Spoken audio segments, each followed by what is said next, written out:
시청자 여러분, 안녕하십니까. 11월 13일 수요일 JTBC 뉴스 아침엔 시작합니다. 내년 총선을 앞두고 당의 쇄신을 촉구하는 목소리가 자유한국당 내부에서 다시 분출되고 있습니다. 육선인 김무성 의원은 어제 총선 불출마 입장을 재확인했고 재선 의원 19명은 당 지도부에 공천 관련 정권을 위임하겠다고 밝혔습니다. 청년 당협위원장 6명도 기득권인 당협위원장직을 내려놓기로 했습니다. 하지만 당협위원장 반납과 공천 위임 등에 대해서는 뚜렷한 자기 희생이 보이지 않는다는 지적도 나옵니다. 국회 패스트트랙 충돌에 직접 개입한 혐의 등을 받고 있는 나경원 자유한국당 원내대표가 오늘 오후 검찰에 나와서 조사를 받을 것으로 보입니다. 나 원내대표는 불법적인 법안을 막기 위해 저항권을 행사했다며 혐의를 부인하고 있습니다.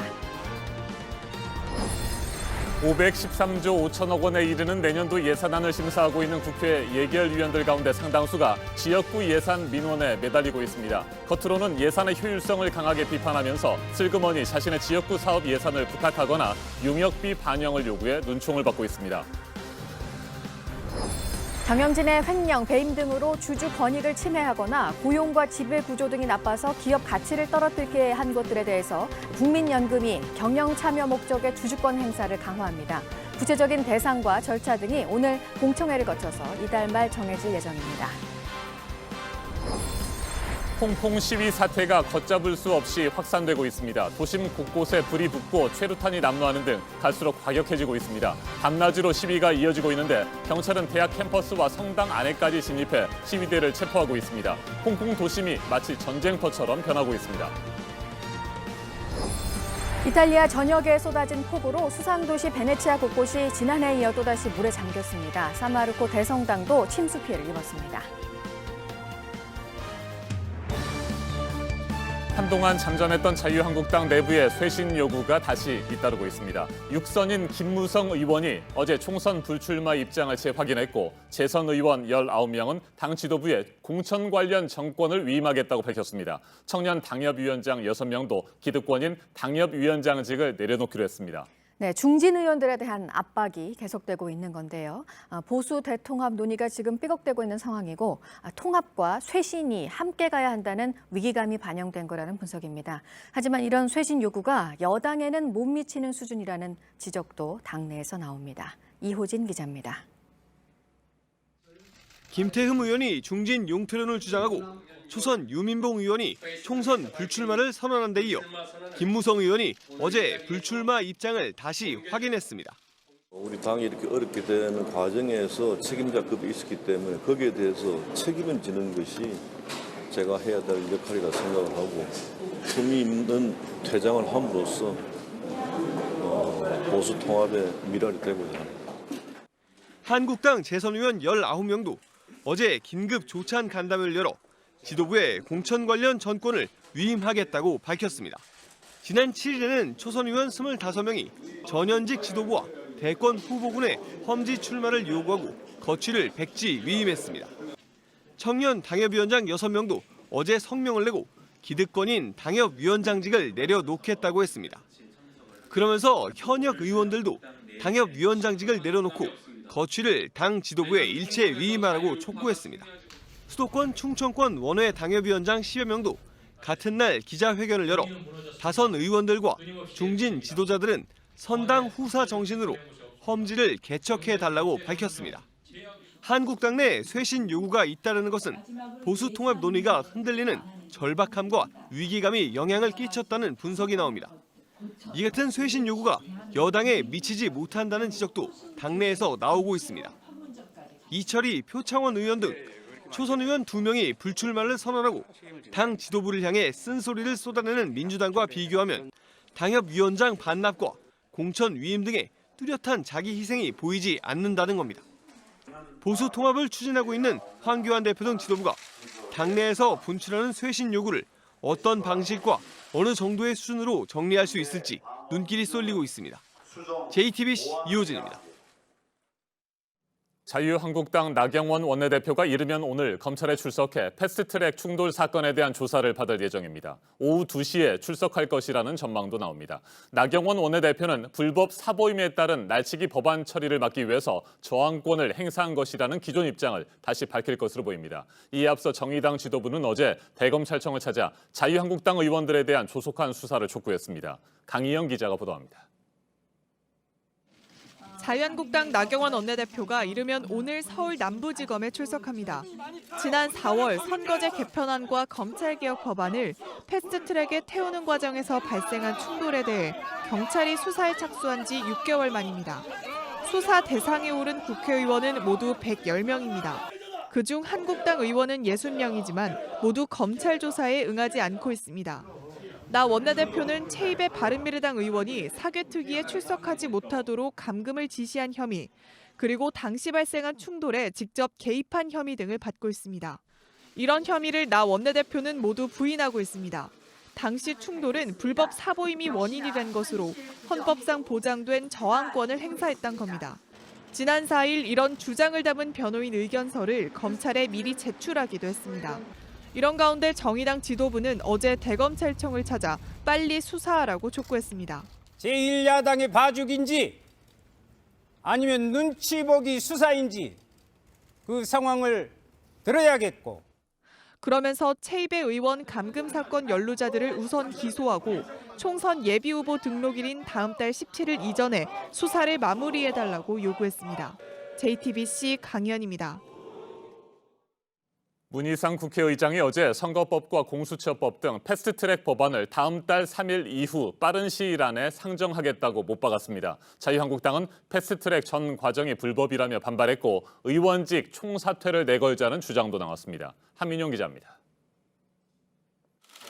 문희상 의장과 3당 원내대표의 회의는 시작부터 뼈있는 농담이 오갔습니다.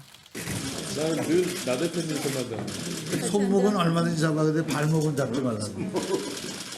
어제 회의에서도 여야는 패스트트랙 법안 처리에 대해 합의하지 못했습니다. 문 의장은 압박 강도를 더 높였습니다. 다음 달 3일 본회의에 올린 뒤 바로 다음 날이라도 표결할 수 있다는 뜻을 내비친 겁니다. 12월 3일 이후에 본회의에 상정 처리할 예정입니다. 부의한 이후에는 빠른 시일 내에 국회법에 따라 상정할 예정입니다. 자유한국당은 즉각 반발했습니다. 지금 이 패스트트랙은 전 과정이 불법입니다. 이것이 진행되는 것을 전제로 해서 합의 처리를 강요하거나 강행하는 것은 한마디로 불법을 계속해서 연장시키겠다는 것이라서. 의원직 총사퇴 카드도 나왔습니다.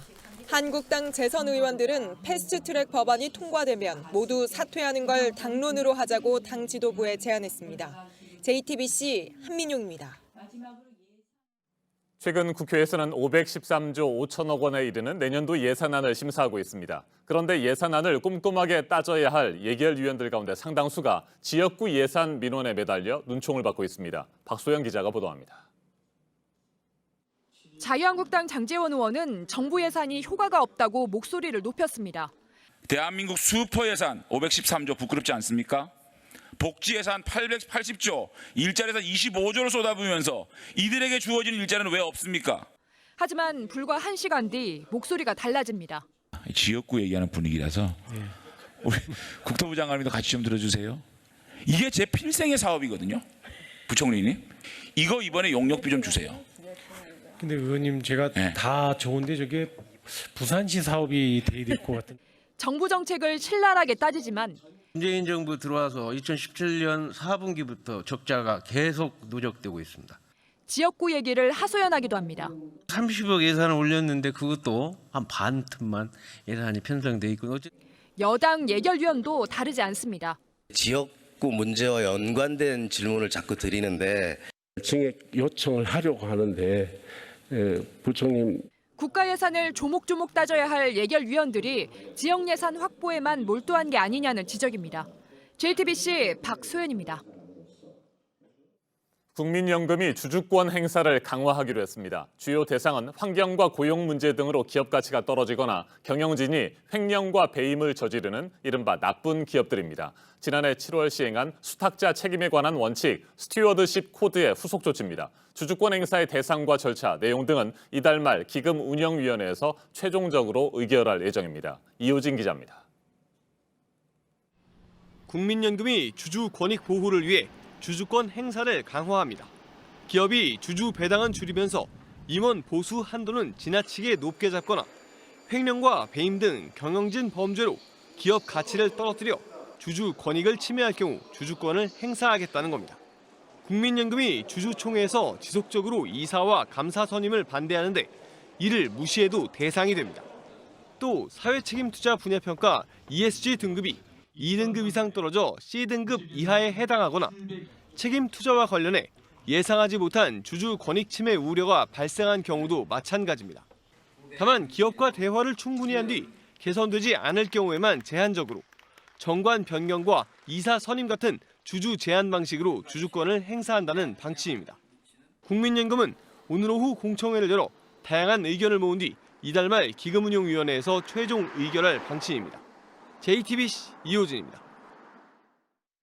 홍콩의 시위가 전쟁터를 방불케 할 정도로 격화되고 있습니다. 경찰은 진압 수위를 높이고 있고 대학 캠퍼스 안에서도 경찰과 학생들이 충돌했습니다. 안태훈 기자입니다. 5손가락을 편 홍콩 시민들의 외침. 경찰의 감경 진압 조사와 송환법 공식 철회. 행정장관 직선제와 시위대를 향한 폭도 규정 철회. 체포된 시위대의 석방 등 5가지를 요구하는 것입니다. 어제 점심시간 홍콩 도심에선 직장인들을 중심으로 시위가 벌어졌습니다. 경찰은 이런 시민들을 향해 연신 최루탄을 발사합니다. 건물 안으로 대피하는 시민들, 백발의 노인은 바닥에 주저앉았습니다. 경찰은 결국 또 시민들을 연행합니다. 이달 들어 체포된 시위대만 600명에 이릅니다. 경찰은 성당까지 진입해 시위자를 잡아갔습니다. 지난 6월 초 송환법 반대 시위가 시작된 이후 지금까지 3,600명 정도가 체포됐습니다. 시위는 밤에도 이어졌습니다. 시위대는 도심 쇼핑몰 안에 있는 대형 크리스마스 트리에 불을 붙이기도 했습니다. 홍콩 대학 곳곳에선 경찰과 학생이 충돌했습니다. They make us tears, and they also tore our hearts down, and that's why but the tears make the people here. And our voice will come together as one together here to stop them from entering our campus. 시위 현장은 전쟁터를 방불케 합니다. 캐리람 홍콩 행정장관이 지난 4일 시진핑 중국 국가주석을 만난 이후 시위 진압은 더욱 강경해지고 있습니다. 중국 당국은 친중 성향 남성의 몸에 불을 붙인 홍콩 시위대를 규탄하며 홍콩 당국에 더욱 강력한 처벌을 촉구했습니다. JTBC 안태훈입니다. 트럼프 미국 대통령에 대한 하원의 탄핵 조사가 이제 공개 청문회 형식으로 바뀝니다. 이른바 우크라이나 의혹에 대해 그동안에는 공개가 되지 않았던 증언을 미국 국민들이 직접 듣고 판단을 할 수 있다는 점에서 새 국면을 맞게 됐는데요. 청문회 생중계가 오늘 밤부터 시작이 됩니다. 워싱턴 임종주 특파원입니다. Today, I'm announcing the House of Representatives moving forward with an official impeachment inquiry. 이후 하원의 탄핵 조사는 야당인 민주당 주도로 비공개로 진행됐습니다. 핵심 증인의 진술은 녹취록과 언론 보도를 통해 간접적으로 전해졌습니다. 여당인 공화당이 회의장에 난입하는 사태도 발생했습니다. Behind closed doors, literally trying to overturn the results of the 2016 election. We're going to go and see if we can get inside. Let's see if we can get in. 이후 20일 만에 그리고 탄핵 조사 7주 만에 공개 청문회가 시작됩니다. 청문회 현장이 TV로 생중계됩니다. Television brings it into your living rooms, into your bedrooms, into your offices, onto your laptops and onto your phones. It has emotional power because you're hearing it from witnesses. 민주당은 트럼프 대통령이 야당 정치인 뒷조사를 위해 우크라이나를 끌어들였다는 핵심 의혹을 규명하겠다고 벼르고 있습니다. 트럼프 대통령은 우크라이나 대통령과의 통화 녹취록을 이번 주 추가로 공개해 결백을 뒷받침하겠다고 맞불을 놨습니다. So what they do is they go all over Washington. Let's find 10 people that hate President Trump the most, and let's put them up there. 공개 청문회 첫날에는 윌리엄 테일러 우크라이나 주재 미국 대사 대행과 조지 켄트 국무부 부차관보가 출석합니다. CNN과 폭스 뉴스 등 미국 주요 방송들은 한국 시각으로 오늘 밤 시작될 청문회 생중계를 집중 예고하고 있습니다. 워싱턴에서 JTBC 임종주입니다. 최근 폭우가 쏟아지면서 또다시 도시 곳곳이 물에 잠겨 있는 이탈리아 소식입니다. 북부의 수상도시 베네치아도 지난해에 이어서 또 침수 피해를 입었는데요. 바닷물 수위가 높아지면서 시내로 밀려들고 있습니다. 산마르코 대성당도 침수가 됐습니다. 강희연 기자입니다. 쉴 새 없이 쏟아지는 비에 상점 안까지 물이 들어찼습니다. 넓은 광장도 잠겼습니다. 사람들은 장화를 신었지만 무릎까지 잠기는 빗물엔 역부족입니다. 이탈리아 북부 수상도시 베네치아의 모습입니다. 최근 잇따라 내린 비로 해수면이 갑자기 상승하면서 곳곳이 물에 잠긴 겁니다. 현지 시간 12일 베네치아의 조수 수위는 127cm로 이틀 전보다 20cm 가까이 높아졌습니다. 통상 수위가 140cm를 넘어서면 도시 절반 이상이 물에 잠깁니다. 이미 도심 곳곳에서 보행자 통행과 소상버스 등 대중교통이 제한되고 있습니다. 구세기에 세워진 산마르코 대성당에도 바닷물이 들어차 70cm가량 침수됐다고 현지 언론은 전했습니다. 당분간 비는 더 내릴 것으로 보입니다. 때문에 당국은 재대책본부를 차리고 침수 피해에 대응하고 있습니다.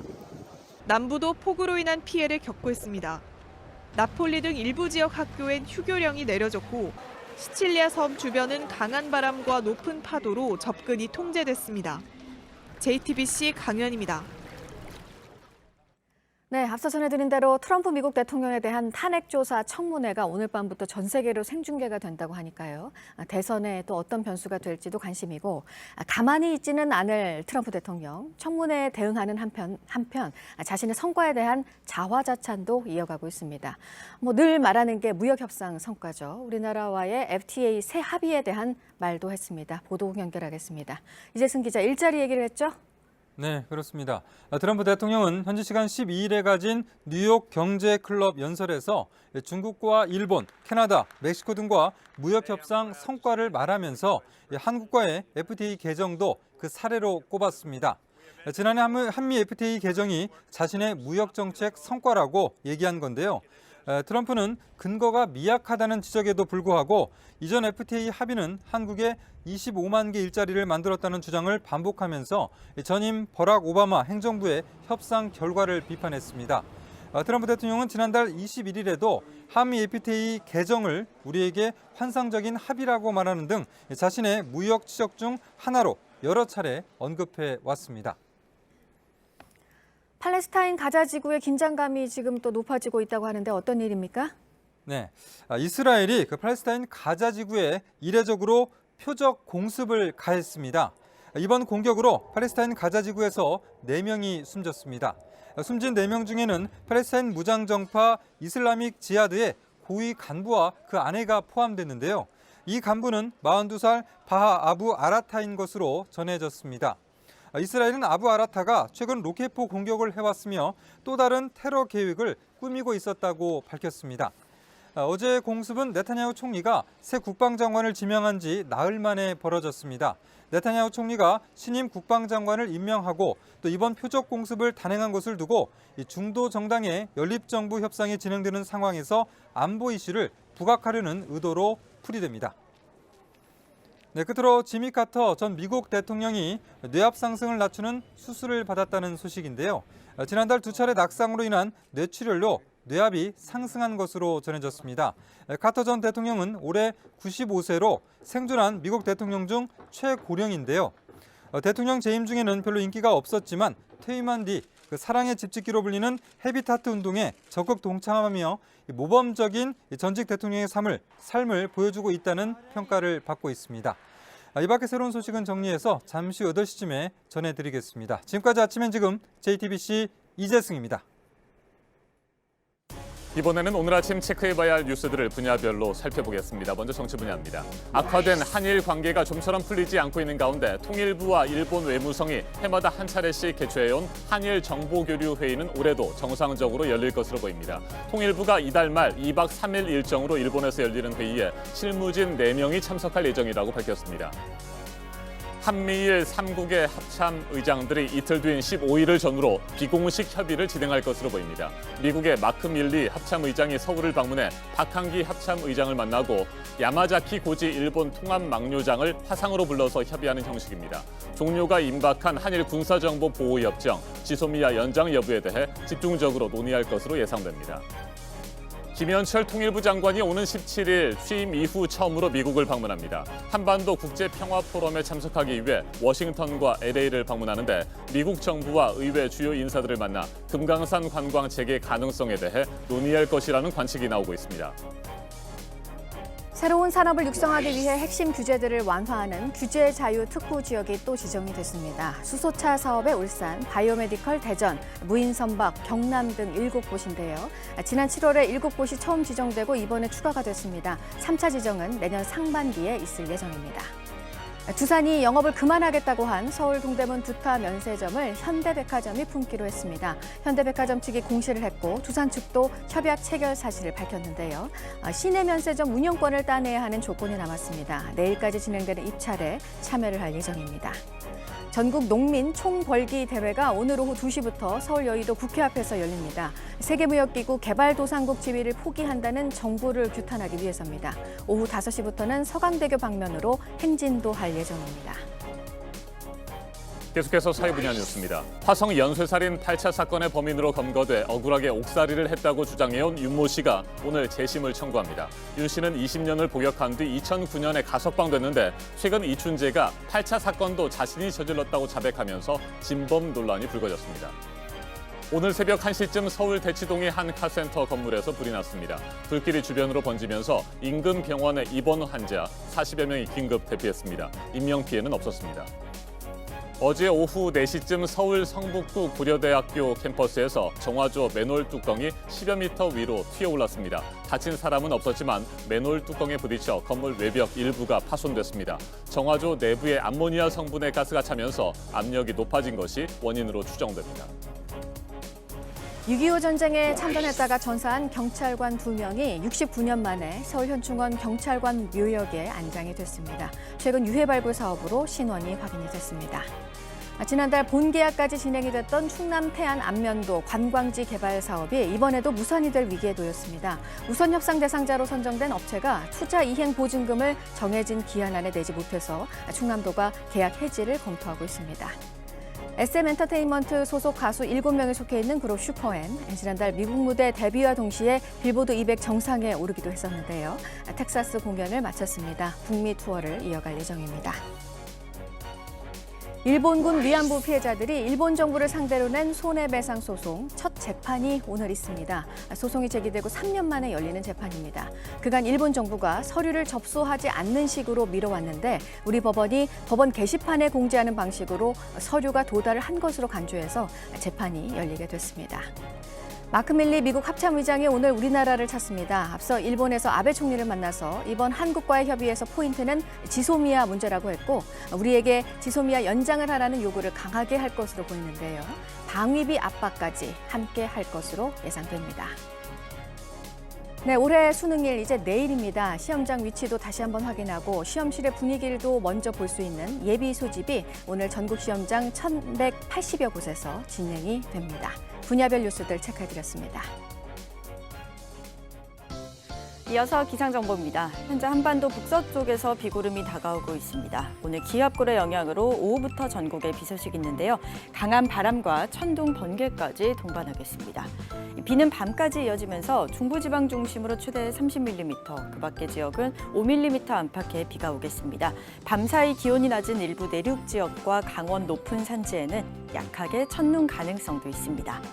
비가 오면서 평년 기온 밑도는 곳이 많겠습니다. 오늘 낮 동안 서울이 13도, 광주와 대구가 15도로 어제보다 2, 3도 낮겠습니다. 북한도 비 소식이 있고요. 대부분 15도를 넘지 못하겠습니다.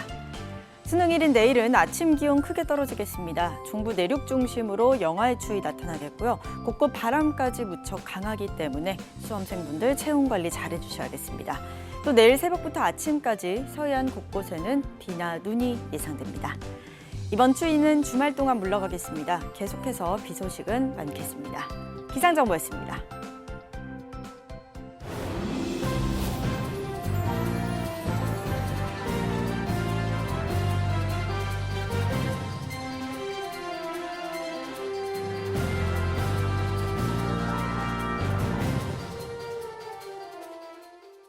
마약류를 투약하고 밀반 입한 혐의를 받는 홍정욱 전 한나라당 의원의 딸 홍모 씨에게 검찰이 최대 징역 5년의 중형을 구형했습니다. 홍 씨는 우울증을 앓아 마약을 했고 잘못을 뉘우치고 있다고 했습니다. 홍지용 기자입니다. 재판을 마친 홍모 씨가 법원 밖으로 나옵니다. 처음에서 인정하신다고 했는데 LSD는 왜 투입하고? 미성년자입니다. 홍 씨는 향정신성 의약품인 LSD를 사서 한 번 투약하고 암페타민 성분 각성제인 에더럴을 사서 2번 투약한 혐의, 액상대마를 사서 7번 흡연한 혐의를 받고 있습니다. 지난 9월 대마 카트리지 6개와 LSD 3조각, 에더럴 3알을 가방에 넣어 들여오다 인천공항에서 체포됐습니다. 검찰은 미성년자인 홍 씨에게 장기 5년, 단기 3년의 징역형을 내려달라고 재판부에 요청했습니다. 소년범은 장기형과 단기형을 나눠서 선고받는데 모범수는 단기형을 마친 뒤 바로 출소할 수 있습니다. 홍 씨는 혐의를 인정하고 다시는 잘못을 저지르지 않겠다며 선처를 호소했습니다. 어렸을 때부터 우울증과 여러 정신적 질환을 겪었다며 눈물을 머금기도 했습니다. 변호인은 홍 씨가 마약에 중독되지 않았고 남은 마약을 숨길 생각도 못하고 귀국길에 올랐다며 밀반입할 의도는 없었다고 주장했습니다. 선고는 다음 달 10일 내려질 전망입니다. JTBC 홍지용입니다.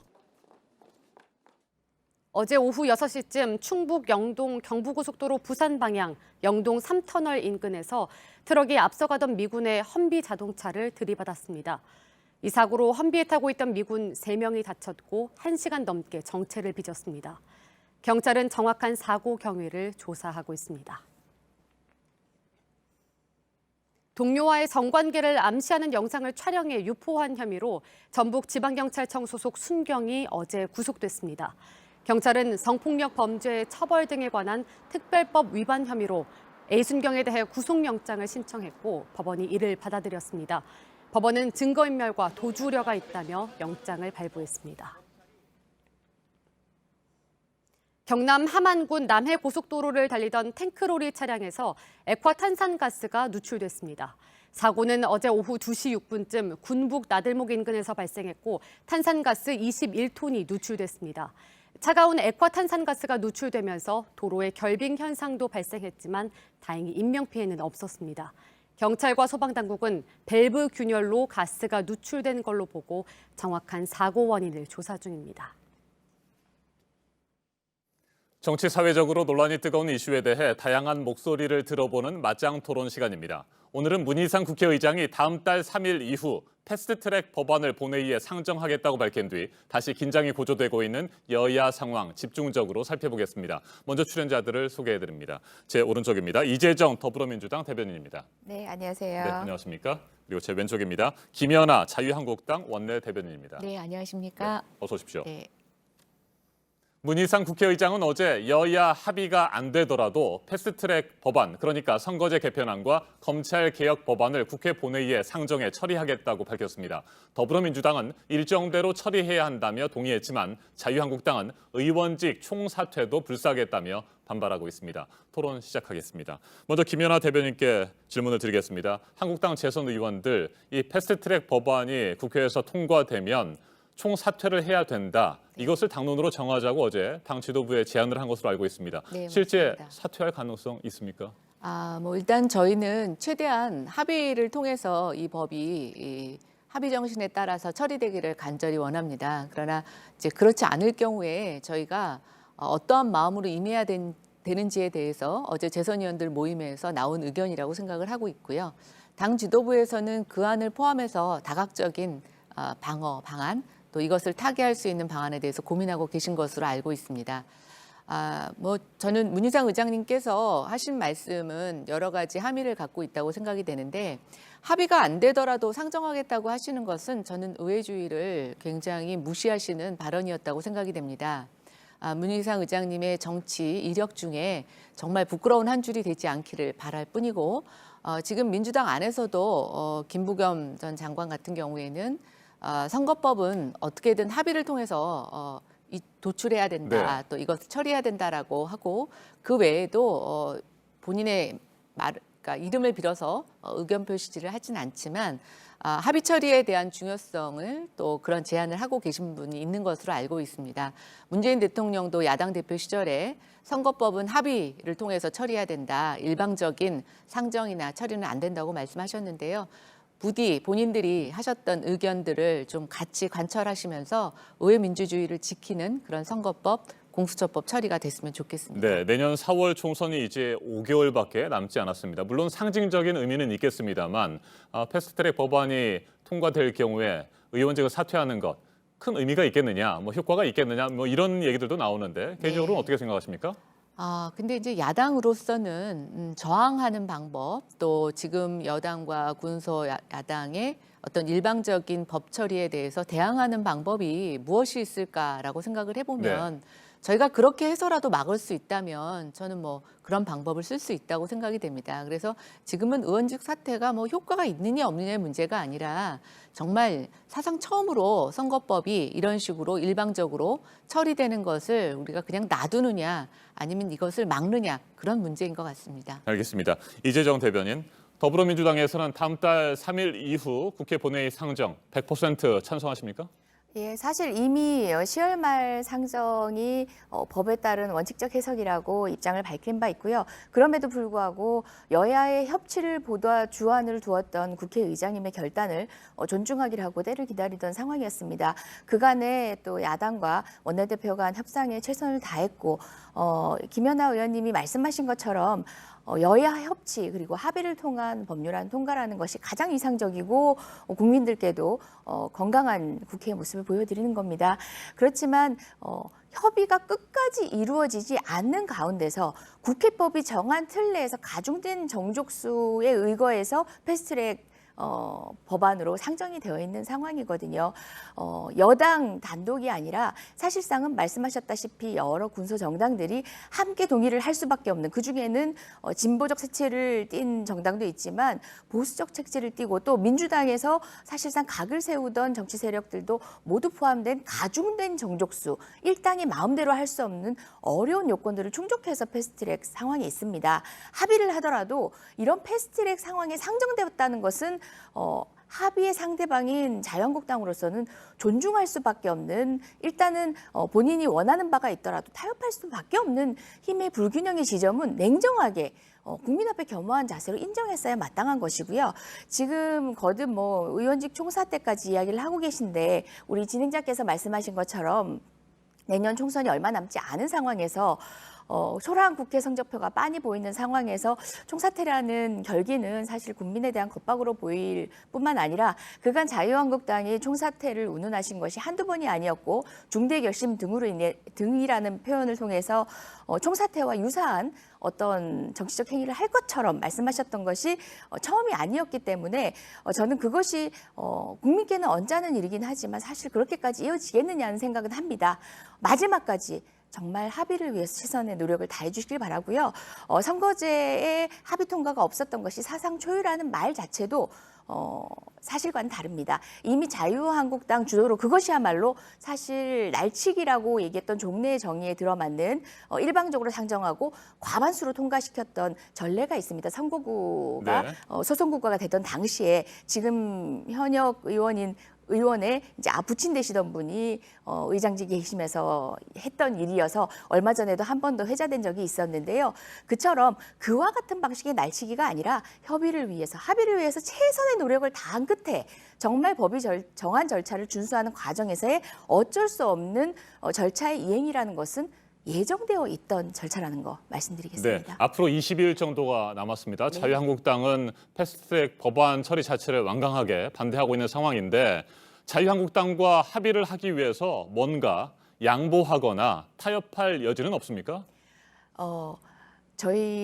우리 민주당 같은 경우는요, 사실상 시뮬레이션을 통해서 볼 때는 의석수에 있어서 현재 표로 얻을 수 있는, 현재 구조에서 얻을 수 있는, 현재 표를 전제로 했을 때 얻을 수 있는 의석수보다는 줄어든다는 결론을 맞닥뜨리면서도 불구하고 국민의 의사가 비례성 있게 반영되어야 한다는 새로운 제도의 단위와 명분에 저희는 동의를 한 것이거든요. 왜 민주당에게 불리할 수 있는 제도를 스스로 동의하고 나섰는가에 대해서 국민이 수긍을 해주시고 있는 가운데 자유한국당만이 당리당략적인 그 시뮬레이션의 결과에 따른 유불리만을 따지고 있는다는 그런 느낌을 지울 수가 없습니다. 자유한국당도 더불어민주당과 같이 그 두 거대 양당입니다. 늘 다른 소수의 목소리로부터 비난의 목소리를 들을 때마다, 비난의 비판을 들을 때마다 때로는 억울한 점도 없지 않겠죠. 하지만 책임지는 정말 1당 2당의 모습으로 협상 마지막 국면에 20일이라는 기간은 결코 적은 기간은 아닙니다. 최선의 노력을 다해봤으면 좋겠습니다. 네, 김연아 대변인. 더불어민주당이 혹시라도 말이죠. 어떤 타협안을 제시한다고 한다면 그 안을 가지고 협의할 생각은 있습니까?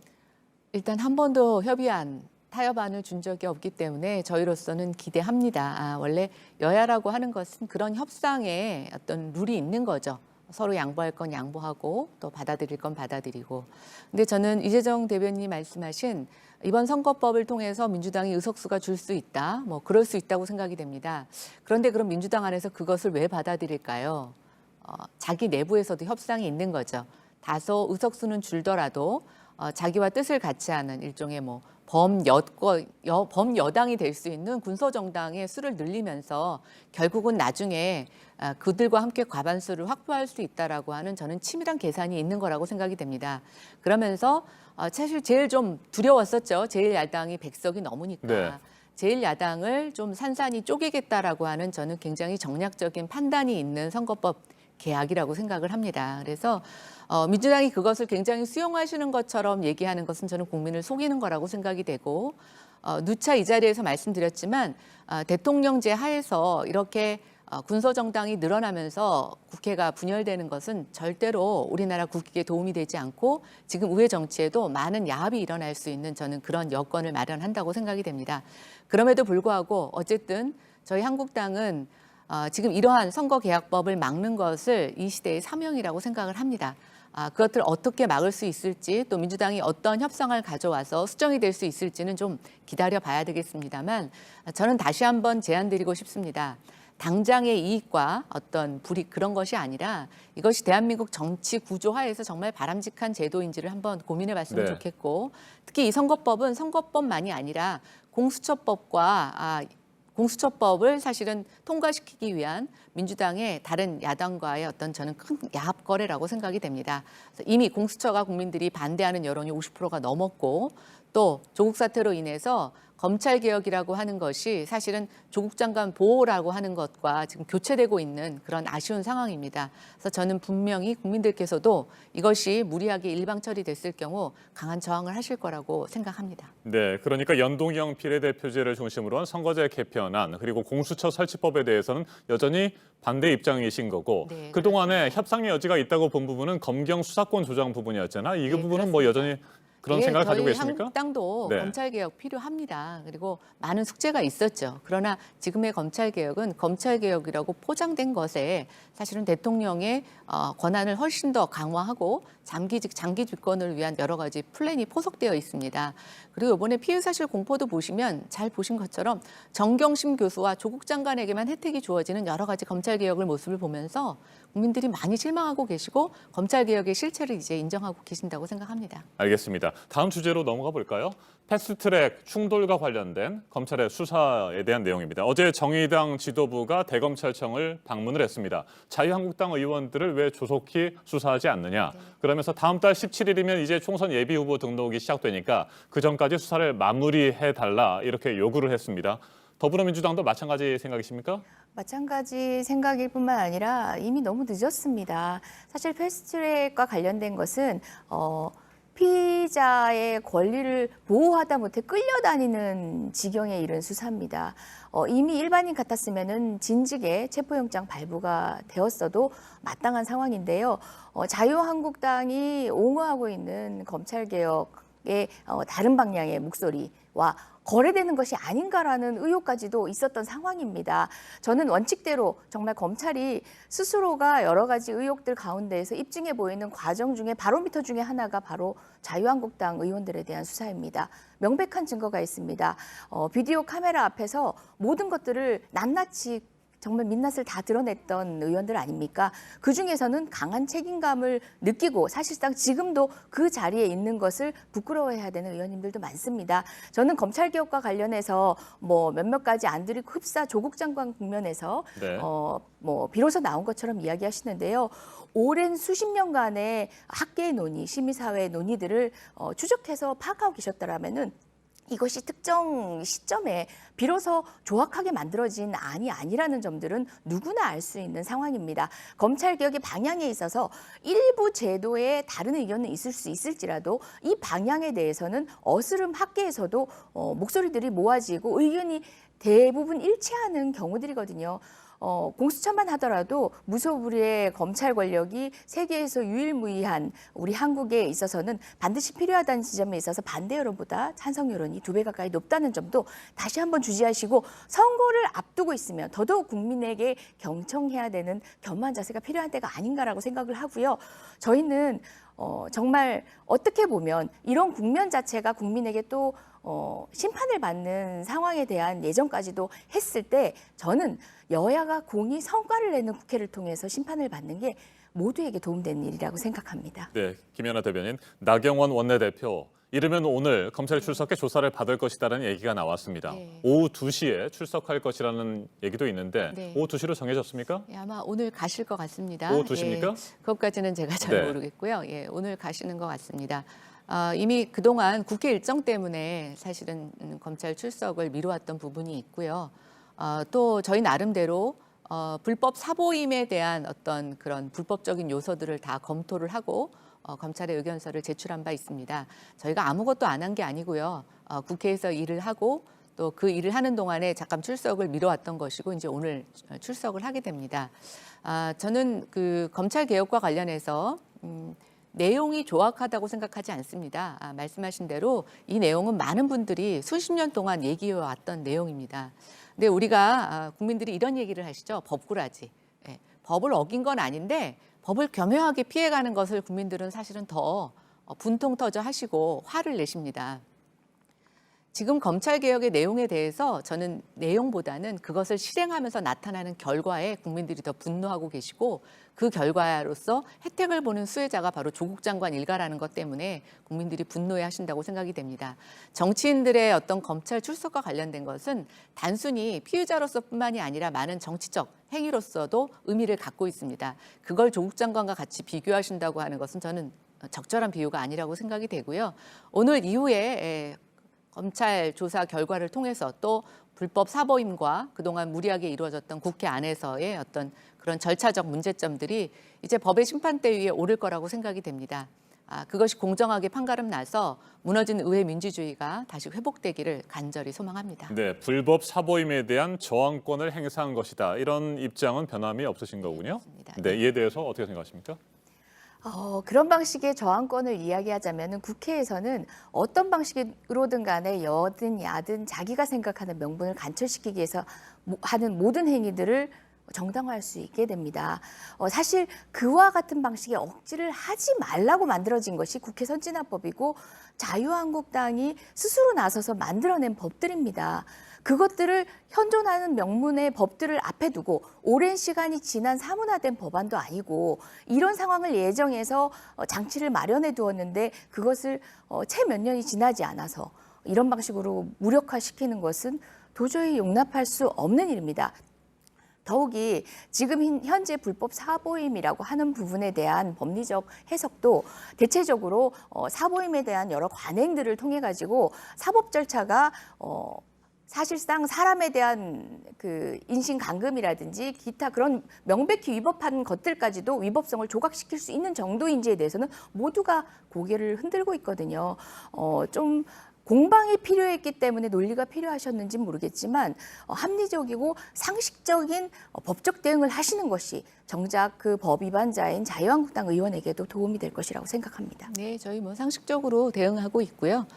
불법 사보임에 관한 위법성 이것이 밝혀지면 저는 나머지 문제는 또 다른 해석이 가능하다고 보여지고 있습니다. 그리고 물리적 충돌이라고 말씀을 하셨는데 저희가 국회 운영위원회에서도 많은 비디오 영상 자료와 갖고 토의를 했지만 질의를 하고 저희가 어떤 회의장에 대해서 저항을 한 건 사실이지만 물리력을 동원한 건 국회 경호처 뒤에 숨어 있던 여당 국회의원들이었습니다. 그리고 저희가 그날 당일날 정의당에 온 방문객이라고 하면서 90명 정도가 국회에 들어온 것으로 확인이 됐습니다. 국회 운영위원회에서 나왔던 자료고요. 네. 사실 이런 것으로 보면 누가 물리적인 충돌을 정말 촉발을 시켰는지는 저는 법의 심판이 가려줄 거라고 생각이 되고 그런 면에 있어서는 저희는 엄정하게 법의 심판에 따를 것이고 저희의 불법적인 물리적 행사는 없었다는 것을 말씀드리고 싶습니다. 네, 패스트트랙 충돌과 관련해서 검찰의 수사 대상인 자유한국당의 의원이 60명입니다. 네. 나경원 원내대표가 오늘 조사를 받게 되고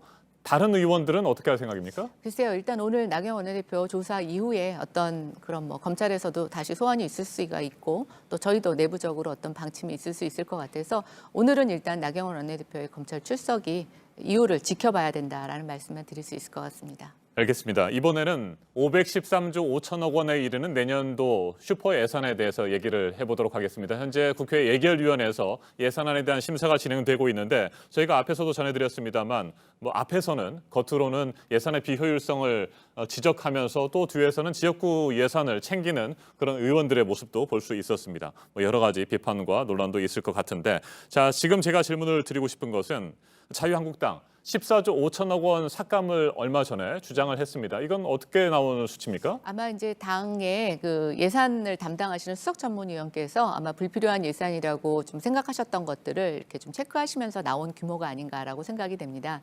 근데 저도 앞에 이제 그 의원들끼리 지적을 하면서 지역 내 민원에 대해서는 또 우호적인 부탁을 하시는 걸 하는데요. 저도 처음에 국회 20대 입성하고 나서 그게 제일 적응할 수 없는 좀 해프닝 같은 일이었습니다. 근데 또 한편에서 보면 그런 일들은 지금 의회가 설립된 이후에 계속 있었던 일이고 또 지역을 대표하는 지역구 국회의원으로서는 좀 불가피한 측면이 있습니다. 근데 이제 저희가 저렇게 주거니 받거니 서로 하면서도 그대로 수용되는 것은 아니고 치열한 논쟁을 통해서 또 삭감이 되고 어떤 부분에 대해서는 또 여야가 같이 마음을 합쳐서 증액을 해주는 경우도 있습니다.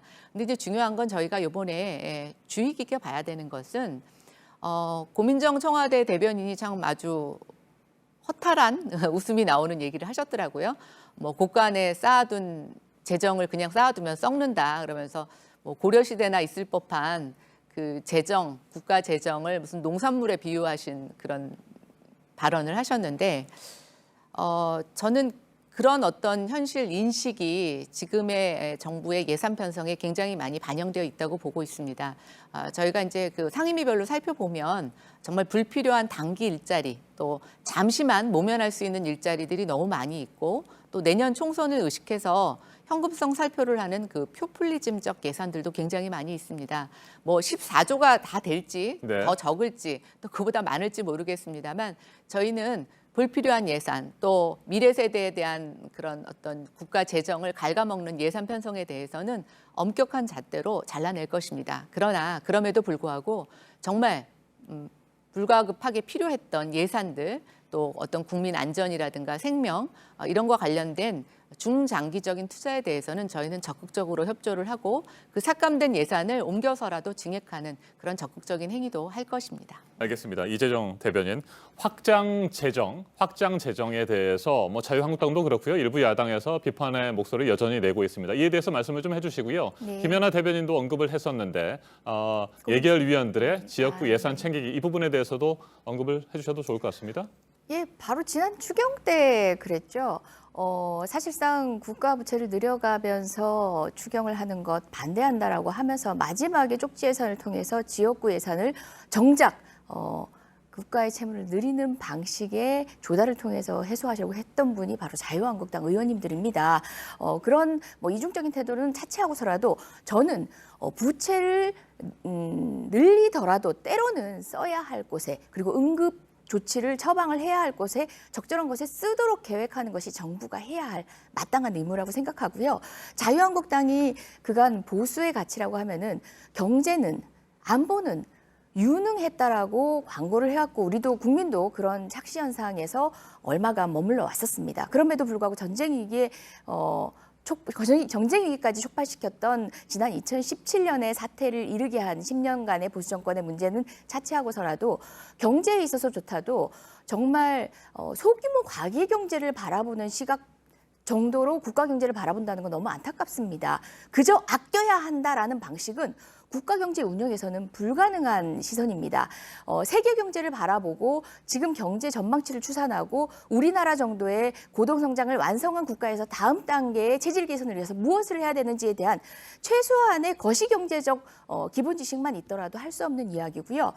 슈퍼 예산이라고 하면서 확장적 재정이라고 하지만 사실 이번 재정도 그렇지 않습니다. 실질적으로는 기재부라는 무조건 아껴야 한다는 방식의 그런 메커니즘 하에서 통제된 방식의 재정이고요.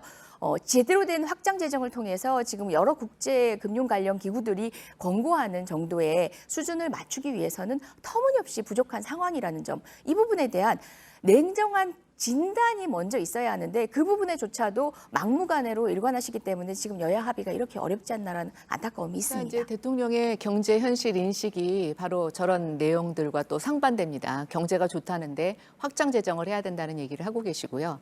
저는 글로벌리 어떤 다른 분들의 전문 의식을 자꾸만 갖다 대시는데 한마디로 지금 문재인 정부의 경제 정책은 정말 치명적인 무능함, 치명적인 뻔뻔함의 그 자체입니다. 대통령 현실인식도 맞지 않고 정부의 정책도 대통령 내용 말과 틀리고 또 드러난 효과 자체도 정말 최악입니다. 빨리 국민들의 이 어려운 살림살이를 해결하시는데 정부의 대대적인 경제정책 전환을 요구드립니다. 경제 성장률이라는 것은 1%라고 하면은 작년보다 1%가 낮다는 뜻입니다. 그렇지만 0% 성장을 통해 가지고 향후에 재정 구조뿐만 아니라 인구 구조 등등을 대비할 수 없기 때문에 성장률이라는 것들이 국민께는 어떤 반드시 이뤄야 되는 좀 더 많은 숫자로 달성해야 되는 것처럼 보이는데요. 더 중요한 것은 어떠한 방향의 세계 경제의 어떤 추이와 발맞출 것인지에 대한 예민한 판단이거든요. 비가 오면 우산을 준비하는 것이고요. 그리고 국민의 삶에서 피부로 느낄 수 있는 것은 그런 거시적 지표와 또 다를 수 있기 때문에 그 부분 역시도 무시하지 않고 있는 것이 더불어민주당 그리고 정부의 입장이라는 거 다시금 말씀드립니다. 지표상 그런 측면이 있다는 점을 워낙에 야당에서 무시를 하시니까 그 부분을 드러내 보였을 따름이고요. 국민의 체감도 최악입니다. 국민의 체감에 부족하다는 것은 어느 정권 국민의 먹고 살기에는 힘듭니다. 어느 정권 당시에도 자신할 수 없었던 부분이고요. 늘 경주하고 노력해야 되는 지점이라고 봅니다. 노력만 하지 마시고 성과를 좀 내주십시오. 네, 함께 했으면 좋겠습니다. 두 분의 다음 일정 때문에 제가 7시 50분까지는 꼭 끝내드리려고 했는데 공방이 또 역시 길어졌습니다. 오늘 맞짱 토론 패스트트랙 법안 처리와 검찰 수사, 내년도 예산안에 대해서까지 짚어봤습니다. 토론 잘 들었습니다. 이재정 더불어민주당 대변인, 김연아 자유한국당 원내대변인과 함께했습니다. 감사합니다. 네, 고맙습니다. 감사합니다.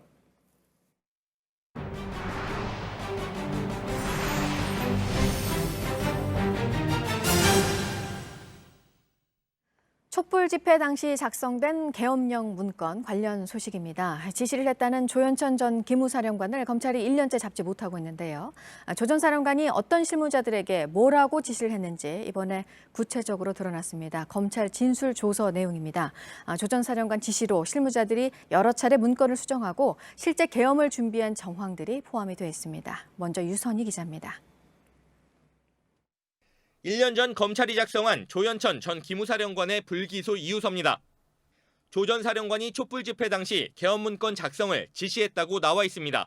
문건 작성 전후 김관진 국가안보실장과 한민구 국방장관도 따로 만났다고 적혀 있습니다. 계엄군에 편성된 8사단장과 24단장도 만난 걸로 돼 있습니다. 하지만 조 전 사령관이 어디 있는지 몰라 기소를 중지한다고 밝힙니다. JTBC가 입수한 계엄 문건 실무자들의 검찰 진술조서엔 더 구체적인 내용이 적혀 있습니다. 조 전 사령관의 지시로 계엄 문건 초안을 컴퓨터가 아닌 손으로 썼다는 담당 서기관의 진술 조서입니다. 조 전 사령관이 현 시국이 엄중하다며 위수령과 계엄령 절차를 검토하라고 지시했다는 겁니다. 계엄이 너무 세니까 위수령을 먼저 하고 상황이 악화하면 계엄을 선포하는 방향으로 가자고 했던 기억이 있다고도 했습니다. 평화적인 촛불 집회에 바로 계엄을 선포하긴 어려우니 위수령을 먼저 선포하겠다는 겁니다. 위수령에 시민들이 반발하면 그것을 빌미로 계엄을 선포할 계획이었던 겁니다. 당시 조 전 사령관이 꾸린 계엄 문건 TF팀의 팀장도 지난해 8월 31일 조 전 사령관이 위수령에 꽂힌 느낌을 받았다고 진술했습니다. 제가 재판정에 있어가지고 그 말씀을 못 드린 것을 이해해 주시기 바랍니다. 죄송합니다. TF팀의 한 중령은 처음 작성한 보고서에 위수령 내용이 빠져 있어 조 전 사령관이 짜증난다며 역정을 냈고 이후 수정됐다고 했습니다. 당시 합수단은 기무사가 작성한 계엄 문건의 내용이 국민의 기본권에 위협이 되고 국헌 문란의 소지가 있다고 판단했습니다. JTBC 유선입니다. 이 계엄안을 만든 실무자는 검찰에 5.18을 참고했다는 진술도 한 것으로 파악됐습니다. 이 역시 조 전 사령관의 지시였다고 했습니다. 미국에서 돌아오지 않고 있는 조 전 사령관, 군은 매달 450만 원의 연금을 지급하고 있습니다. 이어서 정혜성 기자입니다. 촛불 집회 당시 기무사가 작성한 전시 계엄 및 합수 업무 수행 방안입니다.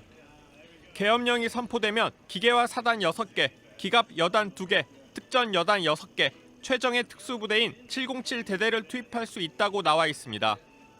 계엄 문건 TF에 파견된 국방연구소 연구관은 검찰에서 이를 작성한 과정을 진술했습니다.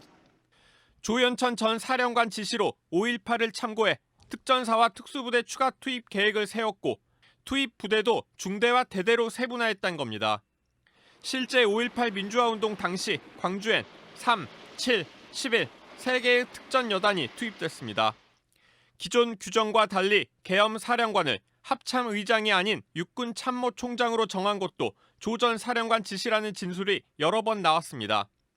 계엄 문건 TF 팀장은 2017년 2월 27일, 28일쯤에 조 전 사령관이 육군 참모총장으로 바꾸라고 했다며 날짜까지 구체적으로 밝혔습니다. 계엄 사령관만이 아닙니다.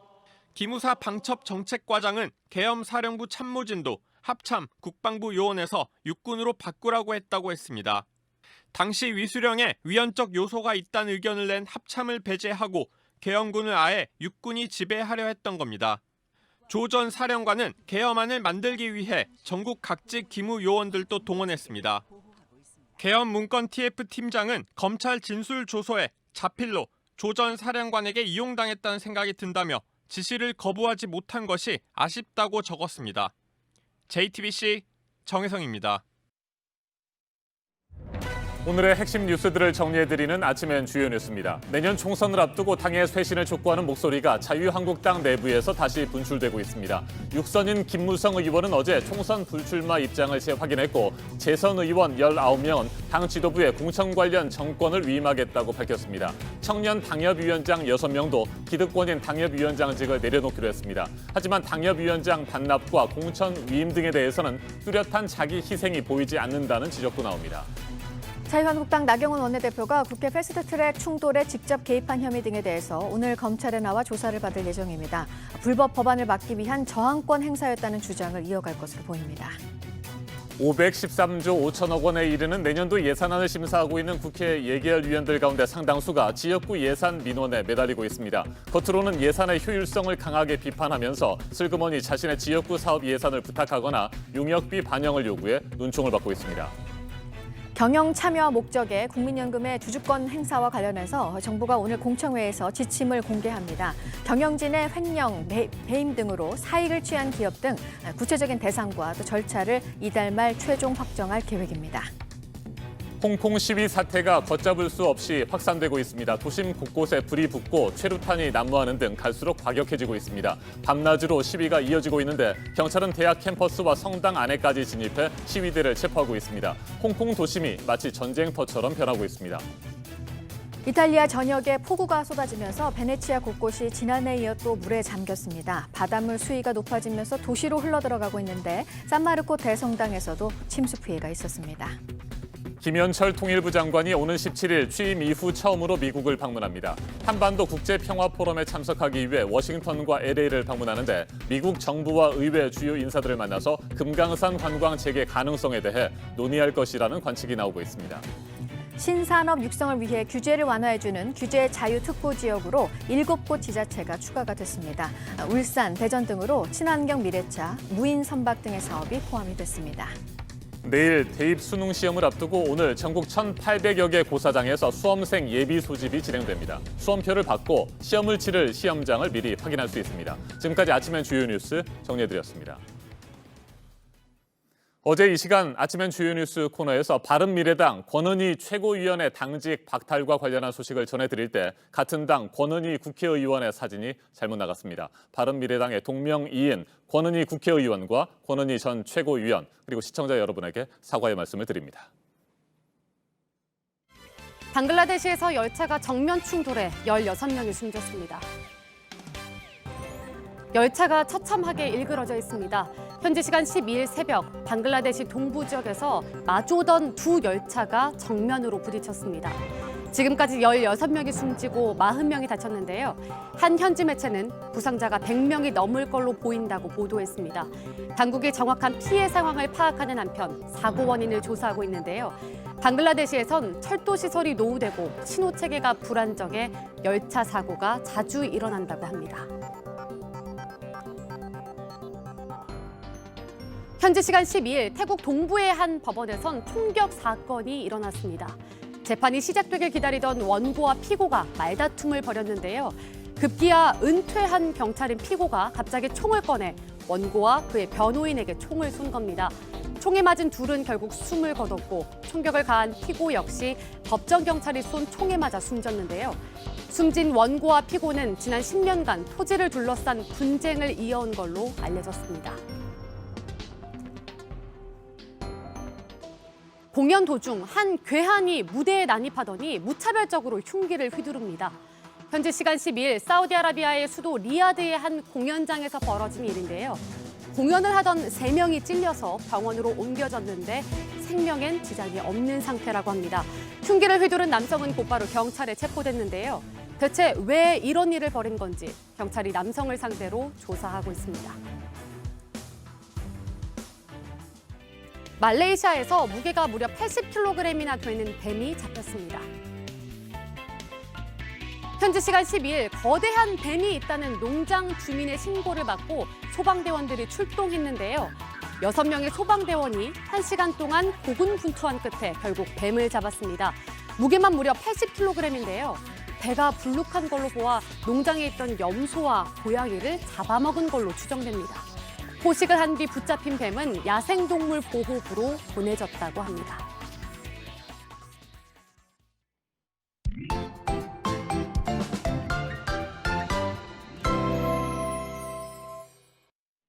수능 예비 소집일인 오늘 전국에 비 소식이 있습니다. 시험 당일인 내일은 영하의 추위가 예상됩니다. 자세한 기상 정보 살펴보겠습니다.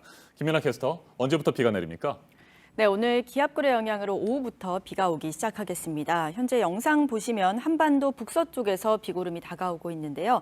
전국이 차차 흐려지겠고요. 오후부터 강한 바람과 천둥, 번개를 동반해서 비가 오겠습니다. 비의 양은 중부지방 중심으로 최대 30mm, 그 밖의 지역 5mm 안팎으로 예상됩니다. 비는 밤까지 이어지겠고요. 늦은 밤에는 기온이 낮은 일부 내륙과 강원 높은 산지에서 약하게 눈으로 내릴 가능성도 있습니다. 네, 올해 첫눈이 내리는 지역도 있겠군요. 네, 그렇습니다. 네, 낮부터 기온이 떨어집니까? 네, 오늘 다소 서늘하겠습니다. 평년 기온 밑도는 곳이 많겠습니다. 낮 동안 서울이 13도, 강릉 17도, 또 광주와 대구는 15도로 어제보다 2, 3도 낮겠는데요. 저녁부터는 북쪽에서 찬 공기도 가득 유입되기 때문에 내일은 기온이 더 떨어질 것으로 예상이 됩니다. 네, 수능 한파가 예상됐는데 예상대로 내일 영하권으로 떨어집니까? 네, 그렇습니다. 요 며칠 계속 말씀을 드렸었죠. 내일부터는 기온이 뚝 떨어집니다. 곳곳 영하권의 강추위가 예상이 됩니다. 말씀하셨듯이 영하의 기온 보이는 곳이 정말 많겠고요. 또 바람도 강하기 때문에 체감 온도는 더욱 낮겠습니다. 내일 새벽부터 아침까지 서해안 지역은 비나 눈도 예상되기 때문에 수험생분들 고사장 가는 길 안전하게 이동하셔야겠습니다. 네, 오늘 비가 내리고 뭐 춥고 그러면 날씨도 을씨년스러워서 여러 가지로 힘들 것 같은데 수험생들 컨디션 잘하고 건강관리 잘해서 내일 시험 잘 봤으면 좋겠습니다. 여기까지죠? 네, 김민아 캐스터 잘 들었습니다.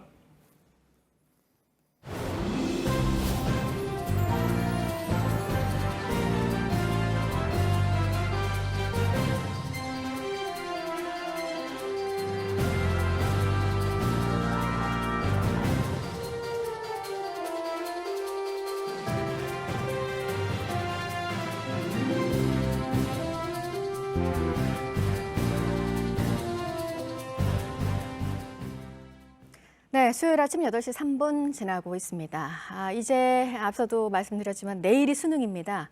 수험생분들 또 학부모분들 지금 얼마나 떨리실까요? 참 어김없이 올해도 수능 한파가 예고가 돼 있습니다. 정부의 지원책도 마련이 돼 있습니다. 보도국 연결해서 알아봅니다. 이재승 기자 어떤 것들인가요? 네, 먼저 경찰이 내일 특별 교통관리 대책을 내놨습니다. 수능 시험장 주변으로 경찰관 등이 배치돼서 교통 정리를 하고 또 순찰차와 오토바이 등이 수험생 이동을 돕습니다. 또 서울에서는 장애인 전용 콜택시가 운영되고 부산 김해 경전철은 수험생들이 무료로 이용할 수 있도록 했습니다. 시험 당일 시험장 200m 전방부터는 승용 차량 출입이 통제되는데요. 수험생들은 200m 앞에서는 차에서 내려서 걸어가야 한다는 점 유의해야 합니다. 또 시험이 치러질 때 소음을 유발하지 않도록 다양한 조치가 시행됩니다. 코레일은 시험장 주변의 모든 열차가 서행하도록 했고 항공기 이착륙과 군사훈련 등도 통제됩니다. 시험이 끝난 뒤에는 수험생들을 위한 여러 가지 이벤트가 진행되는데요. 안양시는 한 달간 빙상장 등 공공체육시설을 수험생에게 무료로 개방합니다. 국립전주박물관은 오는 20일부터 수험생 문화교실을 열고 댄스 공연과 마술쇼 관람, 동영상 만들기 강좌를 엽니다. 네, 증권사들이 지난해 내놓은 주가 전망이 올해 좀 많이 달랐다고요? 네, 그렇습니다. 지난해 말 자기 자본 3조 원 이상의 증권사 6곳이 제시한 올해 코스피 등락 범위는 1908에서 2380이었습니다. 그런데 올해 어제까지 코스피는 종가 기준으로 1909에서 2248 사이에서 움직였습니다. 올해 실제 지수가 저점은 예상치에 부합을 했지만 고점은 크게 못 미친 겁니다. 특히 일본의 수출 규제가 대두된 7월 한 달간 지수가 크게 하락했습니다. 이후에 코스피는 10월까지 좀처럼 힘을 쓰지 못한 채 이달 들어서야 겨우 2100선을 넘어섰습니다. 결국은 올해 코스피는 2400은커녕 2300도 넘보지 못하고 있는 그런 상황입니다. 이처럼 증권사 전망치가 빗나간 것은 작년 말까지만 해도 미중 무역 분쟁이 올해 상반기에 마무리될 것으로 전망이 됐지만 실제로는 그렇지 못했기 때문입니다. 게다가 유럽의 경기 둔화와 또 홍콩 시위 이슈 등의 문제가 오히려 더 부각된 것으로 풀이됩니다. 네, 끝으로 대선 부정 논란 속에 물러난 모랄레스 전 볼리비아 대통령이 망명지인 멕시코에 도착했다는 소식입니다. 모랄레스는 푸른색 반소매 티셔츠를 입은 채 다소 초췌한 모습으로 멕시코시티 국제공항에 내렸는데요. 도착 직후 자신의 목숨을 구해줬다며 멕시코 정부와 오브라도르 대통령에게 감사 인사를 했습니다. 또 이어서 자신이 지난달 대선에서 승리했음에도 쿠데타로 축출됐다는 주장을 고수했습니다. 그러면서 살아있는 한 정치를 계속하며 투쟁을 이어가겠다고 강조했습니다. 지금까지 아침엔 지금 JTBC 이재승입니다. 경기도 연천군에서 아프리카 돼지열병의 확산을 막기 위해 살처분한 돼지 수만 마리의 핏물과 침출수가 부근 하천으로 흘러들고 있습니다. 정부가 다른 대안도 없이 살처분 정책에만 매달리고 있다는 지적도 나옵니다. 정승원 건국대 축산학과 교수 자리에 함께했습니다. 어서 오십시오. 네, 안녕하십니까. 네, 교수님 저희 JTBC가 이틀 전부터 살처분 돼지 매립지 주변의 문제점들을 집중적으로 보도해드리고 있습니다. 네, 충분히 있습니다. 예상됐던 그런 문제들입니다. 침출수가 그렇습니다. 주변 하천을 오염시키는 등 여러 가지 문제점들 지금 드러나고 있습니다. 그렇습니다.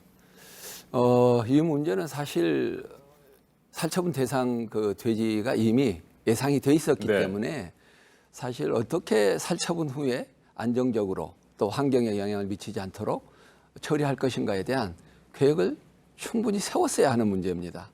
그런데 어떻게 보면은 언제까지 살처분을 하겠다라는 일정에 너무 이렇게 쫓기면서 일을 하다 보니까 그 뒷부분이 미흡하면서 발생된 어떻게 보면은 필연적으로 일어날 수 있는 일이 일어난 것이다. 네. 이렇게 예측합니다. 네, 매립하시는 분들의 얘기로는 예. 이미 땅에 묻힌 돼지 사체에서 뭐 네. 침출수가 흘러나오지는 않고 있다. 네. 이 매립을 앞두고 쌓아둔 돼지 사체에서 뭐 핏물 등이 흘러나오는 것이다. 이렇게 주장하고 있는데 이건 어떻게 생각하십니까?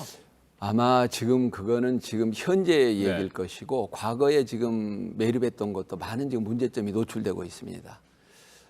이거는 어떻게 보면은 우리가 지금 나와 있는 제도상으로 또 SOP상으로는 다 철저하게 잘 만들어져 있습니다. 네.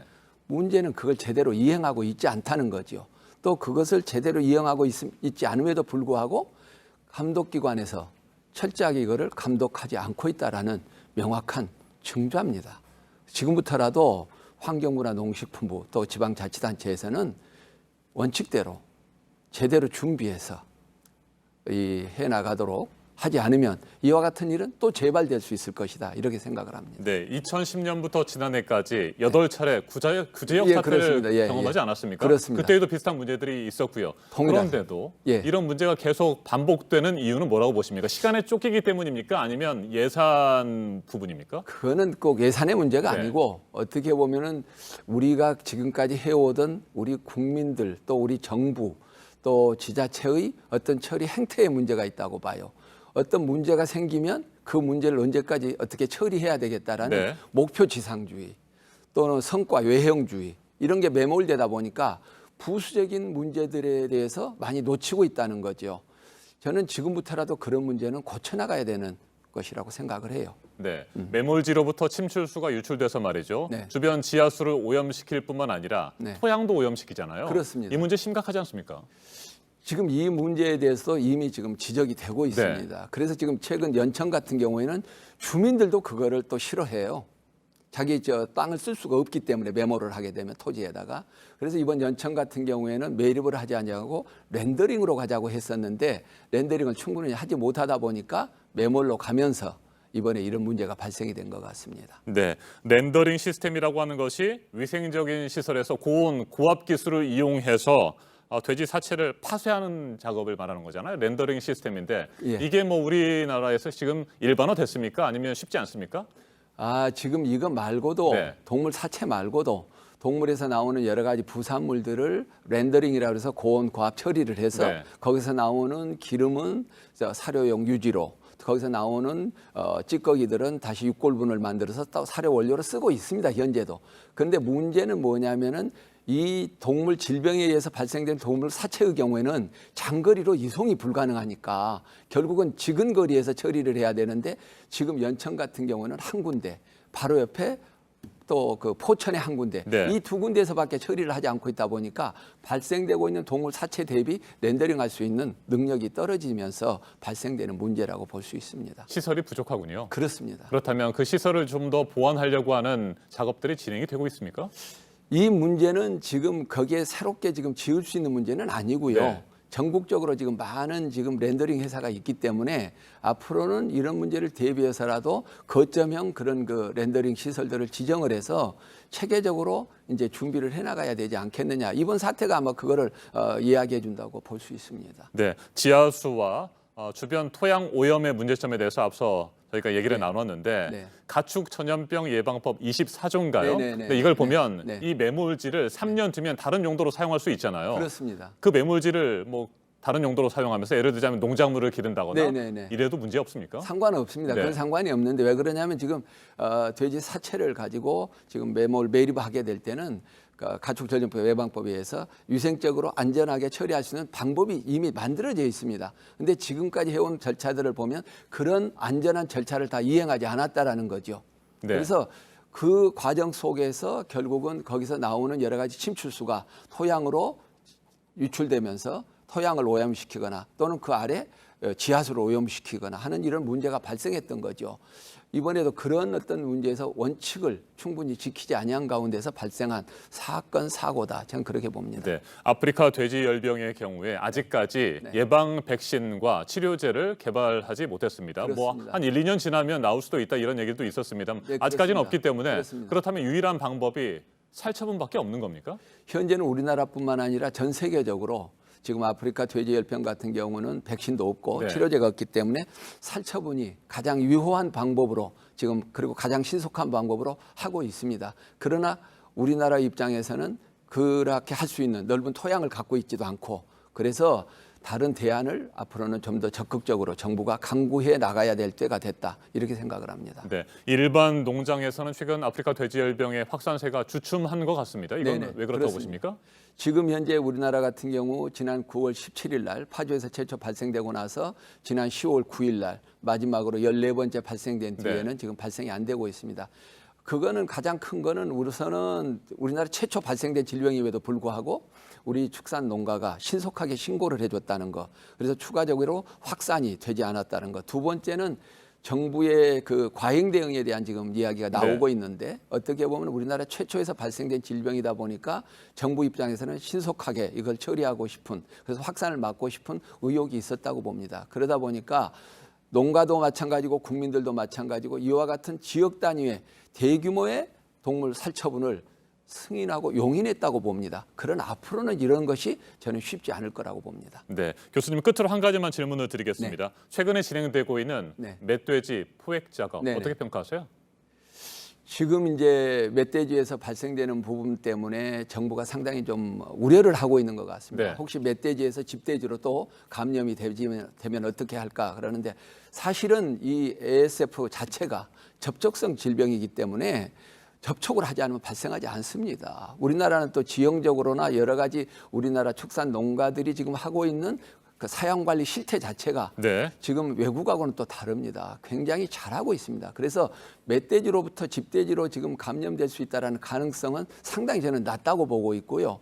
그럼에도 불구하고 지금 보면은 멧돼지 포획에다가 너무 많은 시간과 인력과 예산을 투입하고 있지 않는가. 과학적이지도 않고 합리적이지도 않다. 그래서 지금 멧돼지에서 ASF가 발생이 확인된 발견이 확인된 지금 철원 그다음에 연천, 파주 이 3개 지역을 중점적으로 해서 멧돼지를 포획 관리를 하고 나머지 지역은 평상시대로 관리를 해나가는 것이 저는 합리적이고 국민들에게 고통을 덜 줄 수 있다. 그래서 지금 현재 아직도 심각 단계를 유지하고 있는데 이제는 35일이 됐습니다. 집돼지에서 발생이 안 된 지가. 이제는 정부도 과거 초기에 대응했던 그러한 과잉 대응에서 이제 한 발 물러서서 과학적이고 합리적이고 이성적인 어떤 대응을 해나갈 때가 되었다. 특히 우리 국민들에게 한 가지 당부하고 싶은 것은 지금 돼지고기 소비가 많이 줄어 있습니다.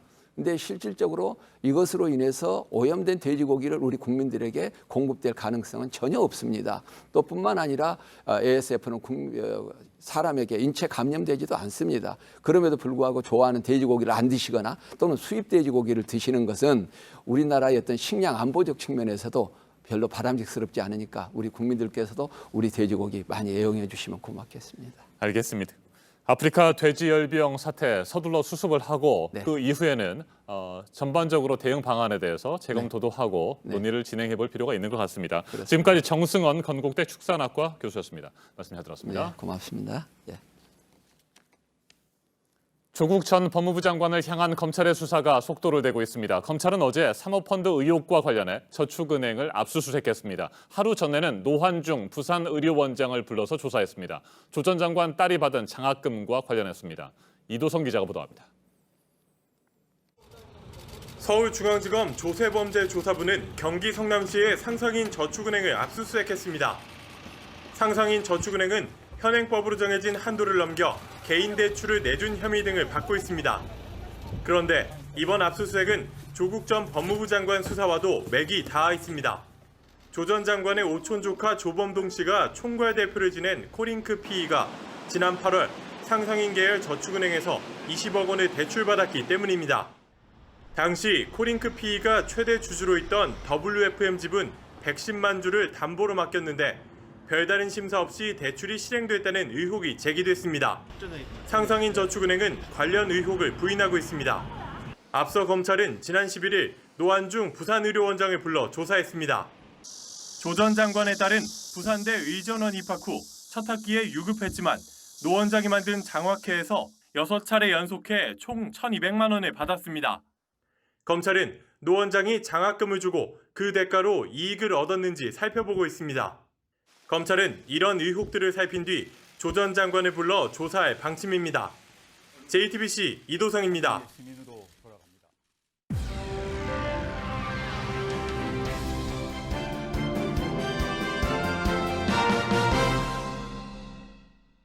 네, 산부인과 신생아실 또 산후조리원에서 일어난 신생아 관련 사고들 물론 일부입니다. 하지만 최근에 사건들이 좀 있어서 이런 일이 생겼을 때 어떻게 할지 또 미리 반드시 막아야 할 일이기도 해서 여러 얘기들이 지금 나오고 있는데요. 오늘 법률 정보 드리는 시간에 이 이슈를 좀 짚어보도록 하겠습니다. 박지훈 변호사가 나왔습니다. 어서 오세요. 안녕하세요. 네. 이 신생아들한테 일어난 일이라는 점에서 지금 공분을 사고 있는 겁니다. 그러니까 정말 얼마나 작아요. 그리고 시력 같은 거는 아직 발달도 안 돼 있어서 그냥 돌보기에도 사실 너무 조심스러운 신생아들인데 이렇게 했다는 거 아니겠습니까? 그렇죠. 먼저 이 부산의 산부인과 신생아실에서 일어난 일을 좀 알아볼까요? 간호사가 지금 입건이 된 상태예요. 네, 지난달 15일에 태어났던 2.9kg의 아주 건강했던 아기입니다. 그리고 일주일 정도 있다가 태어나기 직전 전날에 20일 정도에 갑자기 무호흡 증세로 지금 갔는데 나중에는 지금 의식을 잃은 상태입니다. 나중에 지금 나오고 있는데요. 이 건하고는 관계가 없는데 이 관련된 신생아실의 간호사가 아이를 좀 다루는 모습이 지금 나오고 있는데 아이를 인형이나 물건 다루듯이 던지기도 하고요. 저런 어떤 행동으로 인해서 혹시나 무의식 의식이 없는 상태가 갖는 게 아닌가 지금 문제되고 있고 다만 병원에서는요 구급차에서 좀 흔들흔들거려서 지금 의식이 없게 됐다라고 주장을 하고 있는 그런 상황입니다. 네. 그러니까 오늘 좀 이 시간에는 이런 일을 당했을 때 어떻게 할지 보상을 어떻게 받고 이런 거보다 이런 일은 막아야 되잖아요. 미리 그렇죠. 그런 차원에서 좀 집중을 해서 얘기를 했으면 좋겠어요. 일단 현실적인 방안은 CCTV잖아요. CCTV에 잡히게 하면 또 이런 일이 안 생길 수 있으니까. 근데 그것도 쉽지가 또 않네요. 이번 법이 이제 입법하면 들어가 있습니다. 그렇지만 통과가 안 되고 있어요. 이른바 신해철법이라고 하죠. 수술실이나 중요한 병원의 위치에 CCTV를 설치하도록 하는 경우 이 법안이 있는데 이 통과가 안 되는 상황이고 특히 신생아실 이런 데 CCTV를 설치한다면 좀 전에 봤던 그런 화면처럼 무슨 인형 물건 던지듯이 저렇게 들고 던질 수가 없는 거거든요. 옆에 찍고 있기 때문에. 근데 아무도 보지 않고 있다라고 생각하기 때문에 저런 행동을 하는 거고요. 저 사건도 사실은 CCTV가 아니고 주차장이나 이렇게 방범구역에 설치된 CCTV가 잠시 잡은 겁니다. 그러니까 당연히 저곳을 찍는 CCTV는 아니죠. 없었고. 만약 있었다면 저렇게 행동을 못 하게 되는 거거든요. 가장 중요한 거는 CCTV가 이게 사생활 침해 논란도 있고 여러 가지 논란이 있지만 결국은 안전이라든지 이런 걸 생각했을 때 설치를 해야 되는 상황이 아닌가 이렇게 보입니다. 네. 그리고 이제 CCTV와 함께 처벌을 또 강하게 받으면 또 막을 수 있는 방안이 되는 거잖아요. 맞습니다. 지금 어떻게 예상을 하세요? 이 건 같은 경우는 지금 간호사 본인 자체가 저렇게 아이를 이렇게 학대했던 행위에 대해서는 인정을 합니다. 왜냐하면 CCTV 찍혀 있기 때문에요. 근데 지금 문제되는 그 아이, 지금 의식이 없는 그 아이에 대해서는 지금 CCTV에 포착이 안 되고 있어요. 그래서 전면적으로 그 부분에 대해서는 부인을 하고 있는 상황이고요. 근데 설사 그게 인정된다 하더라도 학대죄하고 아니면 업무상 과실치상죄가 되거든요. 치사죄. 크게 처벌받지 않습니다. 그게 만약에 크게 처벌받으려면 아동학대범죄 처벌특례법상의 아동학대치사 이런 게 돼야 되는데 그 정도까지 가실범위라고 보기 때문에 처벌 자체가 좀 미약하다 보니까 이런 행위들이 반복되는 것으로 보입니다. 병원에 대해서는요? 병원은 사실 또 병원도 사용자 책임을 질 수가 있거든요. 간호사를 고용하는데 피해를 준 거잖아요. 그러니까 민사상 책임 정도 지는 거고 지금도 병원장이 일반 의료법 위반이 됩니다. 처벌이나 배상 책임이 적다고 보니까 이런 일들이 반복된다고 봐도 될 것 같습니다. 네, 제가 지금 병원 측의 얘기를 왜 했냐면 사실 병원의 모든 업무가 집중을 요하는 업무이긴 한데 특히나 이 신생아를 케어하는 일은 특히나 더 집중을 해야 되는 부분이어서 왜냐하면 지금 간호사가 평소에 몸도 피곤했다 이런 얘기를 해서 이 업무가 좀 너무 과도하지 않도록 병원 내에 그런 체계도 좀 마련이 돼 있으면 이 신생아실을 담당하는 간호사들에게는요. 그런 것도 좀 마련이 되면 좋을 것 같은데. 옳습니다. 사실은 이거는 간호사 책임이 1차적으로 크겠죠. 그렇지만 병원 책임도 있다고 봐야 되거든요. 간호사가 지금 얘기에 따르면 본인도 임신 중이었다고 그럽니다. 임신 중에 우울증이 좀 있었다라고 본인 얘기를 하거든요. 그래서 피곤해서 무의식적으로 했다고 지금 얘기하는데 피곤하지 않도록 해야 되고요. 그 위치라면 병원에서 충분히 주의 의무를 다해가지고 관리가 좀 됐었어야 되지 않을까. 그래서 병원도 일정 부분 책임이 있다 이렇게 생각이 듭니다. 네, 참 안타까운 일입니다. 이 간호사도 임신한 네, 상태였다고 하니까. 이렇게 뭐 신생아실에서 사고도 있고 또 얼마 전에 산후조리원에서 또 사고가 있고. 네. 근데 문제는 뭔가 일이 발생을 할 수는 있는데 사고도 있을 수 있고 실수도 있을 수 있고 물론 그러면 안 되지만 근데 빨리 조치를 취해지지가 않는다는 게 문제인 것 같아요. 좀 은폐를 하려고 맞습니다. 하고 늦게 알려주고. 네. 이 건도 알 수는 없지만 뭔가 바로 조치했지 않았지 않을까 뭐 부모들이 지금 의심을 하고 있고요. 분당에서 했던 사건도 아이를 떨어뜨렸는데 은폐를 이건 산후조리원에서 예, 산후조리에 있었던 네. 떨어뜨렸는데 나중에 이게 부모한테 지금 알려졌거든요. 그러니까 부모 입장에서는 그것도 모르고 아이가 좀 힘들구나라고 생각을 했던 사건도 있고 천안에도 비슷한 사건이 있었습니다. 이 아이를 이렇게 다치게 했는데 그냥 부딪혔다라고 거짓말해가지고 즉각즉각 조치를 못했던 사건들이 있습니다. 만약 즉각즉각 조치를 취했다면 좀 더 나쁜 결과를 막을 수 있지 않았을까 하는 점에서 조금 그런 부분도 안타깝고 CCTV 같은 게 있다면 네. 계속 반복되지만 이런 걸 막을 수가 있거든요. 사고가 나면 바로 조치를 취하는데 CCTV가 없고 아이가 말을 못하고 모르기 때문에 그 순간을 면피하기 위해서 그냥 거짓말하고 은폐하는 것으로 지금 보입니다. 근데 병원의 CCTV는 뭐 지금 법안이 올라가 있어서 어떻게 될지 모른다고 하지만 그게 만약에 된다면 이 산후조리원은 또 따로인 다릅니다. 건가요? 예. 산후조리원은 병원 의료시설이 아닙니다. 그러니까요. 의료시설에 CCTV 설치하는 거 하고 산후조리원에 CCTV 설치하는 거 하고 또 다른 또 법안이 필요한 상황이고요. 뭐 자체적으로 본인들이 설치하는 거는 문제가 안 되는데 강제적으로 설치하려면 법 규정이 필요하기 때문에 이 부분도 조금 검토가 필요할 것 같습니다. 네. 신생아 사고가 났을 때 빨리 그거를 대처를 하고 부모에게 알리고 이거보다 일단은 좀 숨기고 최대한 늦게 알리고 이렇게 하려는 거를 보면 이 신생아를 관리하는 이곳에 어떤 뭐 이렇게 구체적인 지침이라든가 이런 사고가 발생했을 때 그런 건 지금 없는 가이드라인 같은 가이드라인이 이제 본인 규정이라든지 산후조리원 뭐 규칙 같은 거 있는데요. 준수를 하지 않고요. 또 이게 준수를 안 한다고 하더라도 발각될 염려가 적다고 그러면 이 사람 심리가 그런 거거든요. 그래서 또 다시 또 얘기를 드리겠습니다. CCTV가 없다라는 거, 아무도 모르는 곳에서 그런 것이 일어나는 것, 그게 가장 문제점이라고 생각이 됩니다. 네, 여기까지 듣겠습니다. 박지훈 변호사였습니다. 고맙습니다. 감사합니다. 네, 미국의 합참의장은 오늘 또 미국 국방장관은 내일 우리나라에 잇따라 옵니다. 지소미아 문제가 가장 큰 쟁점이 될 것으로 보이고 이와 함께 미국이 또 같이 내밀 게 또 방위비 문제여서 우리에게는 압박일 수밖에 없는데요. 지금 방위비와 관련해서 두 나라에서 말하는 공평이라는 기준이 서로 너무 다릅니다. 박현주 기자입니다. 지난달 2차 협상 전 미국 국무부가 낸 성명서입니다. 한국이 한미동맹을 위해 기여하는 데 감사하다면서 방위비 협정 틀 안에 포함된 부분뿐 아니라 그 외 여타 기여하는 부분이라고 적시했습니다. 그런데 사실 이 중 핵심은 방위비 협정 틀 외라는 문구입니다. 정부 당국자는 기존 방위비 협정 항목 이외에 미국이 한반도 방위에 기여하는 바를 염두에 둔 것으로 보인다고 설명했습니다. 실제 한미는 방위비 문제에 대해 공평하게 나눠내자고 입을 모으고 있지만 공평의 정의는 서로 다릅니다. 한국은 기존 협정의 틀을 지키는 게 공평하다고 보는 반면 미국은 한국의 경제 성장 등 달라진 정세를 반영해 기존 협정의 틀을 깨야 공평하다고 주장하는 겁니다. 실제로 미국은 한반도 외 지역을 지키는 데 드는 비용까지 이번 협상에 포함시키며 기존 협정의 틀을 깨려고 하고 있습니다. JTBC 박현주입니다. 한국 야구가 대만에 충격적인 패배를 당했습니다. 김경문 감독이 이끄는 대표팀은 어제 일본에서 열린 2019 세계 야구 소프트볼 연맹 프리미어 12 슈퍼라운드에서 대만에 0대7로 졌습니다. 한국은 조별리그를 합쳐 이번 대회에서 4연승을 달리다가 처음으로 패했고 슈퍼라운드 합산 성적은 2승 1패입니다. 우리나라는 합산 성적 1승 2패를 거둔 대만보다 높은 순위에 올라야 도쿄올림픽 본선 티켓을 얻을 수 있습니다.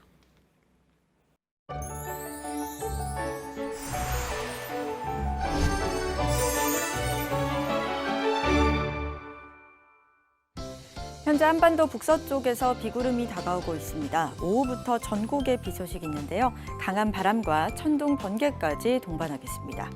비는 밤까지 이어지면서 중부지방 중심으로 최대 30mm, 그 밖의 지역 5mm 안팎으로 예상됩니다.